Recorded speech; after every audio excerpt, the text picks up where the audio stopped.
More wildlife are popping up where people live, and 23 ABC's Cassie Carlisle spoke with a man who snapped a picture of a bobcat in the Southwest.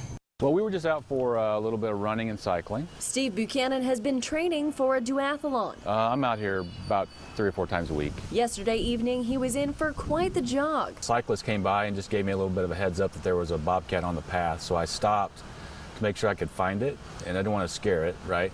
And so as I came up to it, it just was standing right in the middle of the bike path. So what did he do? So we stood there looking at each other for a minute. I took a few pictures, and it stepped off the path. I walked on past, and it crossed the path and came back and went over toward the park. And he's not the only one who's seen this cat. More and more walkers and bikers have seen this cat, saying it's become a fixture to this area. A couple times in the recent past I saw the bobcat.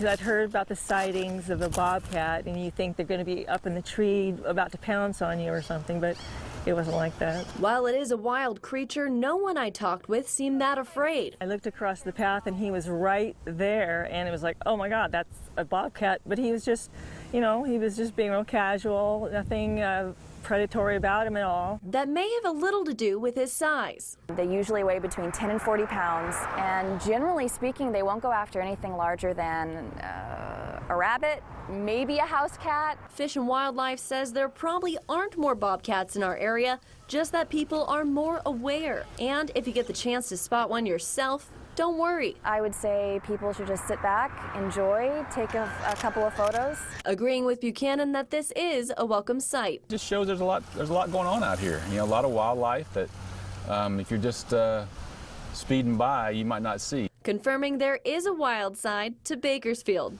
Cassie Carlisle, 23 ABC. And wildlife officials say, of course, don't leave food out for bobcats like cat food. As you heard from the wildlife official, they Absolutely. could go after cats. Eat the cat. So keep that in mind. I wonder what the